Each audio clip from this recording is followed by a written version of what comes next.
Selamat pagi semuanya. Salam subscribe dan salam persahabatan. Kembali lagi bersama saya tentunya di channel GPS Official. Dan pada pagi hari ini saya mau mengeksplor dan mereview pemakaman Temenggung Kolopaking beserta historinya. Namun kali ini saya ditemani oleh beliau, Mbah Kakung, selaku sesepuh yang ada di daerah sini. Walaupun mungkin dia bukan juru kunci, namun setidaknya bisa memberikan keterangan bagaimana Temenggung Kolopaking bisa dimakamkan di sini.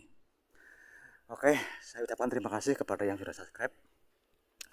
Dan untuk menyingkat waktu, kita langsung saja menuju ke TKP. Oke, ini pintu masuk yang menuju ke area pemakaman.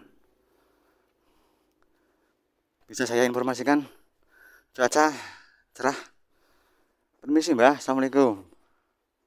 Nah, ini bagian depan area pemakaman Temenggung Kolopaking. Saya nggak tahu ini, kayaknya bukan penduduk sini, sobat. Nah, ini jalur yang masuk. Ini di bagian depan sebelah timur. Nah, ini bisa kita lihat kan teman-teman. Ini gapura atau joglo yang masuk ke area pemakaman. Saya mau istilahnya ketemu dengan beliau, Mbah Pujo, mungkin udah menunggu saya di sini. Siapa tahu nanti dia bisa memberikan sedikit keterangan bagaimana dan siapa Temenggung Kolopaking itu. Saya ini nggak tahu apa ini, mungkin juga pemakaman bisa juga, atau menaruh tempat apa ini teman-teman. Oke, ini Mbah, Assalamualaikum. Nah, ini yang menuju ke pemakaman Temenggung Kolopaking. Assalamualaikum. Nah, itu dia, Mbah Pujo sudah menunggu saya.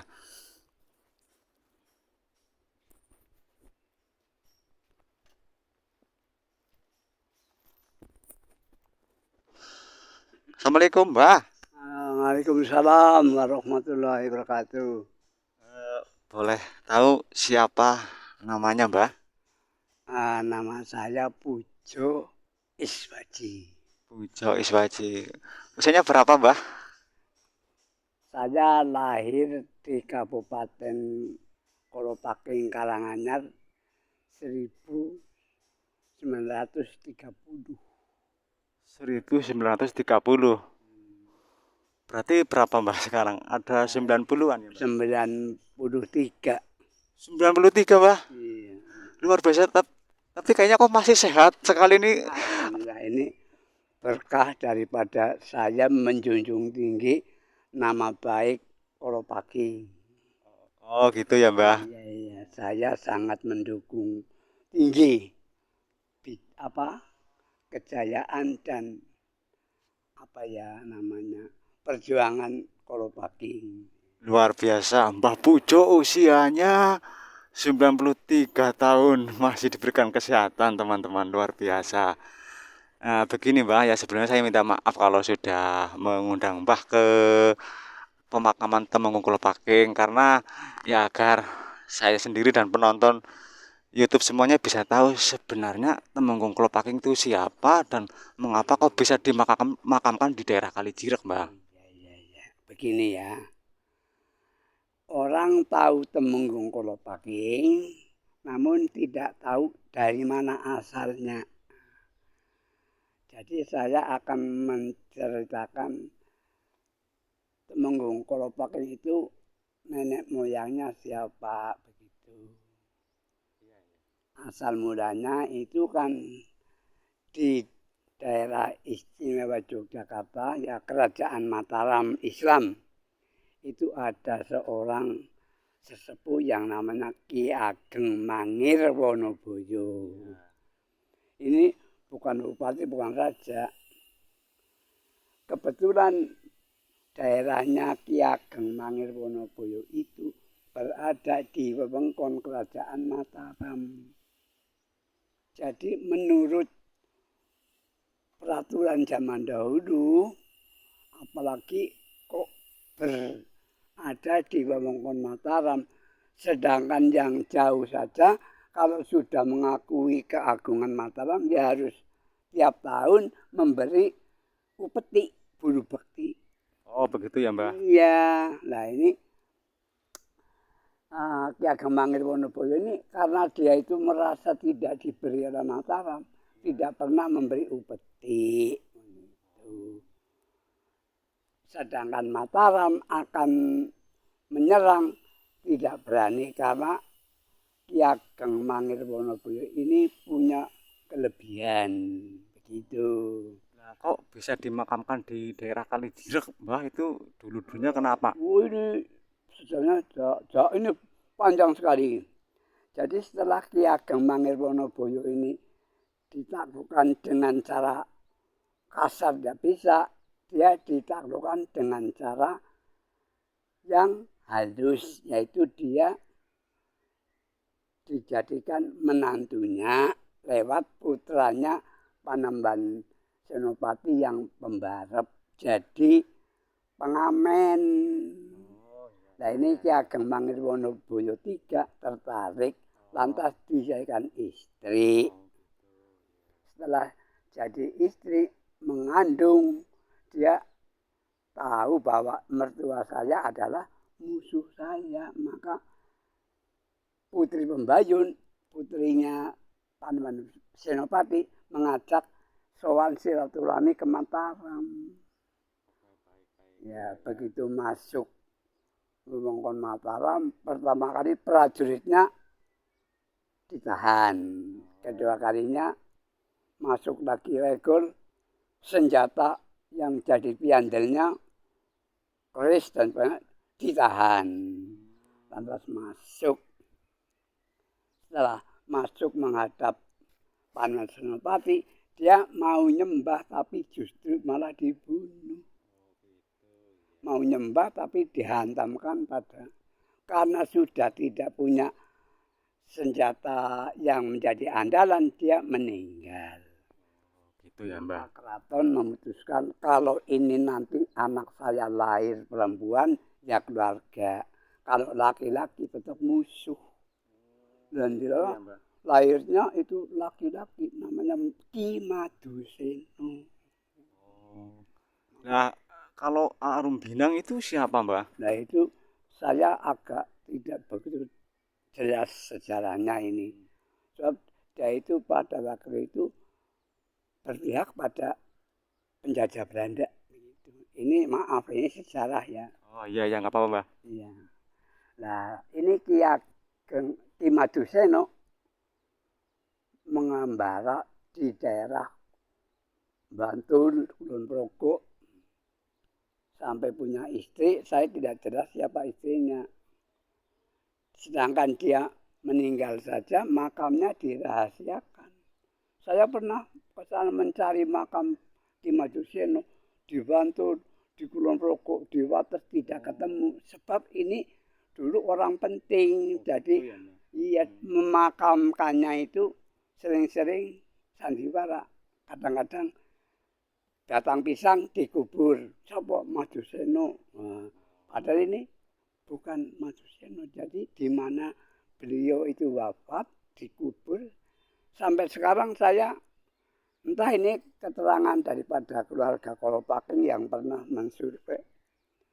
Di Kebumen itu ada Tionghoa seperti Bambang Hongyok dan siapa itu Om Jang. Ini pernah mencari. Saya tidak sempat karena ya kecuali biaya tenaganya lah. Maaf Mbah, lah untuk nisan atau pemakamannya yang mana Mbah, Temenggung Kolopaking Mbah? Yang sebelah timur yang ada. Tapi ini bukan ini. Ini kan makamnya yang di atas sendiri, bukan ini Mbah? Ya ini makanya Temenggung Kolopaking 1 2. Jadi bisa kita lihat teman-teman ini apa makam dari Temenggung Klopaking 1 dan 2. Iya. Tapi maaf saya tidak bisa masuk ke dalam Iya. karena ini apa istilahnya saya nggak punya wewenang karena saya nggak bareng juru kuncinya karena mungkin juru kuncinya lagi nggak ada di rumah. Jadi saya hanya mengundang Mbah Pujo selaku sesepuh yang ada di daerah sini yang mungkin sedikit banyak tahu sejarah histori siapa Temenggung Klopaking itu dan mengapa bisa dimakamkan di sini teman-teman. Oke, anu Mbak lah itu yang ada di sawah itu katanya apa istrinya Temenggung Klopaking Mbak? Nah ini saya kan belum rampung. Ki Maduseno itu punya anak namanya Bodronolo. Nah itu dia itu gudigen lantas pergi ke daerah Kualasan Kecamatan Alian. Nah, ada sumur untuk mandi dan sebagainya. Gudiknya sembuh. Dia kawin dengan putranya Pak Noyo Potro. Ini masih keturunan Mojopahit. Namanya Potrosari. Nah, keluar anak ada Surosuto dan Kartosuto. Nah itu Surosuto Kartosuto itu yang dimakamkan di Kalijirek sebelah barat Masjid Tejosari. Jadi iya sebabnya ini kalau pakai karena keturunannya Surosuto Kartosuto ya dimakamkan di Kalijirek begitu. Kalau tidak salah 1, 2, 3, 4 kalau tidak salah yang di sini di dalam. Tapi saya nggak punya wewenang masuk. Ya, Mbak, saya sudah terima kasih sekali ini atas keterangan Mbah Pujo. Setidaknya penonton dan saya sendiri tahu histori dari Temenggung Klopaking siapa dan mengapa bisa dimakamkan di sini. Gitu. Iya. Berarti yang di sini itu Temenggung Klopaking berapa Pak tadi? 1, 2, 3. Kalau tidak salah 1, 2, 3, 4. Adapun yang di Karanganyar ya ada keturunan Klopaking seperti siapa tadi putranya Bupati Banjar, masih saudaranya siapa ya dulu Kapolri itu Sumitro Klopaking. Nah, itu Kapolri ya dosen itu kepala polisi itu masih Temenggung Klopaking. Dan itu dulu Pak Sutarto itu polisi juga masih keturunan Klopaking. Pak Sutarjo Bupati Tegal pindah ke Kebumen juga Sutarjo Klopaking. Yang waktu itu dikategorikan komunis oleh ya kelompok-kelompok iya. Sampai dipredeli pakaiannya itu di pendopo kabupaten. Tapi dia itu cuma dituduh lah. Seperti Pak Sutarto itu juga kepala polisi. Seperti Sumitro Klopaking juga dulu itu Kapolri. Jadi begitu apa ya panjang sekali sejarahnya Temenggung Klopaking ya Mbah ya. Istilahnya apa mungkin apalah istilahnya ya. Dia menjabat berapa tahun terus historinya sejarah kehidupannya sampai dia dimakamkan di sini. Tapi ini apa hanya untuk khusus apa Temenggung Klopaking saja atau ada makam yang lainnya Mbah? Kalau di luar yang seperti terlihat itu cungkup-cungkup yang mewah yang pakai pagar besi ini masih ada bau-baunya keturunan Klopaking. Oh, iya. Tapi kalau penduduk biasa ya tidak mewah cuma biasa. Tapi yang dikhususkan di dalam pagar tembok ini yang benar-benar keluarga Klopaking. Pantesan Mbah, kuburan Temenggung Klopaking itu sangat terkenal di mana-mana Mbah. Ya mungkin karena sejarahnya, kiprahnya, terus mungkin sampai dimakamkan di sini maka daerah sini Kalijirek ya Mbah? Ya. RT 1 ya? RT 1, RW 1. Terkenal sekali. Ya katanya bupati kalau setiap apa bulan Suro juga apa istilahnya resik ke sini atau jaro ke sini ya Mbah? Kalau pejabat pemerintah, bupati itu setiap bulan Agustus. Kemarin ini pas malam tirakatan Bupati Kebumen itu datang. Malam itu kemarin. Ya. Nah dulunya itu Januari. Nah ini ada sejarahnya ini. Sejarahnya mengapa kok dulu Januari sekarang Agustus itu pernah dibuatkan perda. Zaman masih Orde Baru. Narasumbernya kakak saya kepala sekolah. Siapa, Mbah? Kuswandi Pujo Hamijoyo di Desa Jatisari, Kecamatan Kebumen. Itu saudaranya Mbah? Ya kakak saya itu. Dia yang menangi Kabupaten Karanganyar. Jadi dia sudah bisa mengamati dan menghayati Kabupaten Karanganyar. Kalau saya tidak, karena itu dia mbarep sih. Sedangkan saya itu ya kakak bungsu. Ya jadi cuma mendengar ceritanya begitu. Nah narasumber dari Kolopaki itu cuma 2 yang tahu paham bahasa Belanda, yaitu kakak saya Kuswanti Pujo Hamijoyo dan Pak Wedono Nurari Desa Karangsari Kecamatan Kebumen. Sedangkan ketua DPR saja tidak tahu, dosennya sejarah dari Undip tidak tahu bahasa Belanda. Lucu. Kenapa Mbah nggak tahu bahasa Belanda? Ya karena dia itu orang-orang zaman sekarang, sedang kakak saya itu zaman Belanda sudah tamat HIS. Pak Nurari juga HIS. Saya itu HIS sampai kelas 4 Jepang datang sudah. Jadi bahasa Belandanya kurang pol. Berarti waktu zaman dulu kabupaten belum dipimpin sama bupati tapi sama Temenggung apa gimana, Mbah? Ya, waktu itu istilahnya kalau beri adipati begitu, bukan bupati. Oh, adipati. Adipati atau Temenggung. Kalau Temenggung itu sebenarnya kan pangkat untuk apa ya, bala tentara sebelumnya. Ya karena memang dulu itu Temenggung Kolopaki waktu perang Diponegoro meletus, Temenggung Kolopaki ketiga itu membantu Pangeran Diponegoro. Iya. Jadi bukan sembarangan. Makanya di daerah Sadang ada desa Kaligending. Itu karena tentara Belanda nyerbu ke sana, sedangkan tentaranya Temenggung Kolopaki 3 yang dibantu tentaranya Pangeran Timur itu menang. Belanda kalah, tapi memang sportif Belanda. Kalah ya angkat tangan. Sudah, saya sekarang kalah. Kamu mau minta apa? Lah itu. Jadi sama-sama penjajah itu Belanda sportif. Ya Temenggung saya sekarang kalah.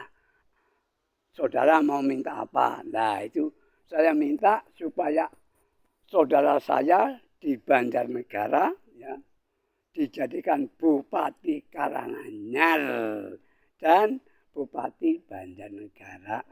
Tapi oleh Belanda ya boleh, tapi tidak diberi embel-embel Kolopaki. Jadi dulu kabupatennya masih di Karanganyar? Iya, belum ada. Iya. Jadi digabung dengan Kabupaten Kebumen Arum Binang itu kan tahun 35. Bulannya Agustus. Saya itu baru umur 5 tahun. Berarti masih kecil banget ya, Mbah? Ya, iya. Saya lahir tahun 30, tahun 35 Kabupaten Karanganyar di Blengket Rojowo dengan Kabupaten Kebumen. Hari itu 4 Kabupaten Kolopaki, Karanganyar, Blengket dengan Kebumen.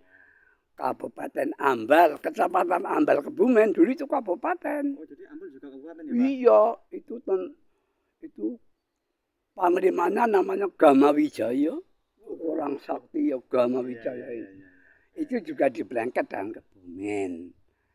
Lantas daerah Purworejo itu Kutoarjo itu Kabupaten Kolopaki, Blengket dengan Purworejo. Lantas di Trenggalek juga Kabupaten Kolopaki di Blengket dengan Kabupaten Belanda. Jadi hari itu 4 Kabupaten Kolopaking tahun 35 bersinah karena di bersinah. Oke, eh mungkin sedikit banyak kita bisa apa mengetahui bagaimana histori dan kiprahnya Temenggung Klopaking dulu sampai dimakamkan di sini ya. Eh, Sebelumnya saya minta maaf ya Mbah dan terima kasih sudah mau menemani saya istilahnya datang ke pemakaman sini untuk menjelaskan dan memberikan keterangan tentang siapa itu Temenggung Klopaking dan mengapa bisa dimakamkan di sini. Eh, karena ini saya tidak bisa lama-lama, saya mau istilahnya mereview bagaimana suasana pemakaman Temenggung Klopaking, nggak apa-apa ya Mbah? Nanti dulu ya, itu harus minta izin. Ya secara batin ya, minta izin. Kedua ini masih ada keterangan. Jadi Perda Kabupaten Kebumen masalah hari jadi Kebumen sekarang sudah sesuai dengan sejarah. Oh, jadi perdanya Kebumen sudah sesuai dengan sejarah ya, Mbak? Dulunya Januari, sekarang Agustus. Sebab ya orang-orang Ambal itu waktu hari jadi Kebumen Januari itu pada ngomel orang-orang tua. Kenapa, Mbak? Ya karena tidak tepat waktunya sih. Itu hanya selesai bupati, kalau sudah sekarang seperti itu Januari lah ini kan tidak sesuai. Karena hari jadi ke daerah mana saja harus mengandung nilai sejarah. Tidak asal hari jadi, nggak boleh dong. Itu hanya ketahuan. Jadi sampai sekarang Pemda kalau malam Agustus sekaligus tirakatan dan sekaligus sowan ke tempatnya Mbah Klopaking, juga Mbah Bodronolo di Kuarasan, begitu ya. Ini makam-makam yang perlu kita hormati. Nah kalau tadi ditanyakan yang di sawah itu siapa itu, kayak gini. Jadi dulu waktu Temenggung Klopaking ketika melawan Belanda itu merekrut pemuda-pemuda Cina, pemuda Tionghoa. Nah itu yang di tengah sawah itu seorang perempuan tapi berpakaian pria. Tangkas sekali di bidang olahraga, di bidang pencak silat lah bela diri. Orang Cina ya, Mbak? Orang Cina namanya Tan Ping Miu. Maka di Kebumen, Cilacap juga yang di Magelang itu banyak keturunan-keturunan Klopaking dengan nyonya atau eyang Tan Ping Miu. Oke, Mbak. Tapi begini, Mbak, agar penonton tidak penasaran seperti apa dan bagaimana bentuk dari pemakaman Temenggung Klopaking, saya hanya istilahnya mereview dan nggak masuk, Mbak. Mereview dari luar saja gitu ya, Mbak ya. Pagernya saja. Oke, teman-teman. Yang merehab itu saya dengan Honggyok. Oh, jenengan sama Pak Honggyok itu. Oke, ini tanjakan. Ini bisa kita lihat. Ini tanjakan yang menuju ke pemakaman Temenggung Klopaking. Misi ya, Mbah? Misi Mbah Temenggung hanya ingin melihat-lihat saja, tidak punya maksud sedikit apapun. Bisa kita lihat penonton. Ini bangunan dari Temenggung Klopaking berapa ya, Mbah? 1, 2, 3, dan 4. Iya, beginilah teman-teman kondisinya. Maaf saya nggak bersama juru kunci karena apa ya, dari rumah saya sedikit jauh dan katanya juru kuncinya malah nggak tahu sejarahnya.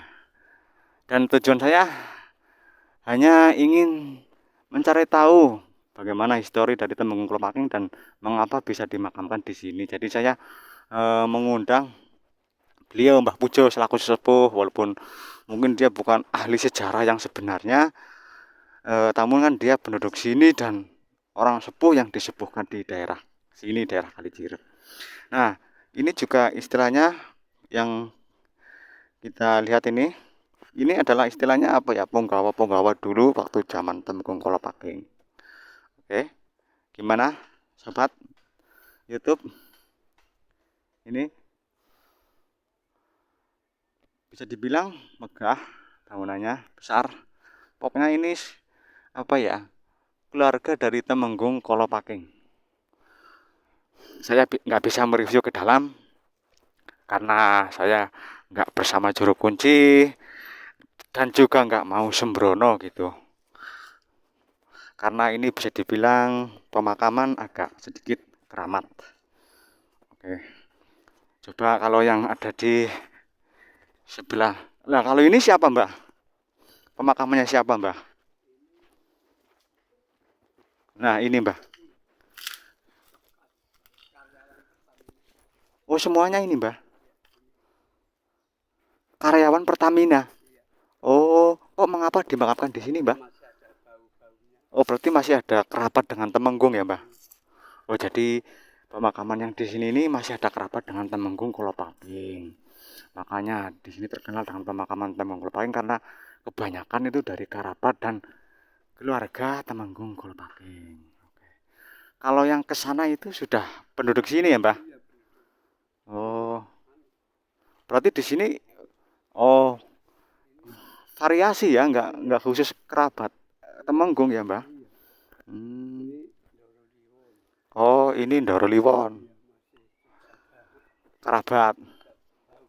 Oke, Mbak. Iya. Nah, ini bangunan apa, Mbak? Yang ini yang kanan, yang dipegang sama Mbah itu pemakaman juga. Pemakaman ini dulu masih keluarganya apa ya? Wonosobo ini. Wonosobo. Tapi Oh, dulu itu tukang nariki pajak. jadi tukang narik pajak. Iya, iya. Masih ya minta dimakamkan di sini. Kalau ini siapa, Mbak? Mana? Ini makam Kolopaking. Nah, ini pagarnya saya yang membuat. Ini tadi kemarin diganti gendengnya. Ini juru pantu 1, 2, 3. Juru kunci keempat di sana sebelah utara. Oke, ya oke, Mbak ya. Terima kasih sekali dengan penjelasan dan keterangannya, Mbak ya. Sangat berarti bagi saya dan juga mungkin bagi para penonton semua yang sudah mensubscribe. Terima kasih sekali ya atas dukungannya. Nah, kalau ini pemakaman siapa, Mbak? Nah, ini kakak saya itu. Oh, itu kakaknya, Mbak. Ya itu yang itu. Oh, itu yang Harap ya? Iya. Yang tahu sejarah. Iya, Yang tahu sejarah Temenggung Kolopaking. Kolopaking iya. Sama istrinya itu. Oh, gitu. Nah, itu, Mbak, itu. Mana? Itu siapa? Pemakamnya siapa, Mbak? Itu dulu sopo yo? Itu Wedono itu. Oh, Wedono. Wedono siapa, Mbak?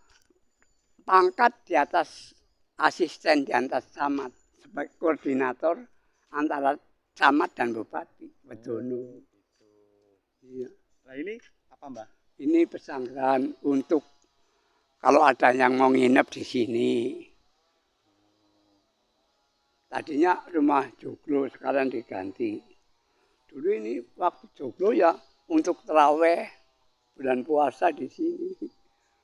Muludan, terbangan juga di sini, selawatan. Sekarang sudah dirubah bentuknya jadi rumah gudang. Dulu itu joglo sini. Oke, jadi ini kanan saya adalah penginapan dulunya rumah joglo ya untuk apa istilahnya janengan atau apa? Keluarga yang mau nginep di sini, keluarga Kolopaking yang jauh bisa istirahat di sini. Tapi jarang-jarang sekarang sudah ada mobil buat apa nginep. Kan zaman dulu. Iya, iya sekarang sudah maju teknologi ya, Mbak. Iya, ya sekarang jarang-jarang dipakai. Baik,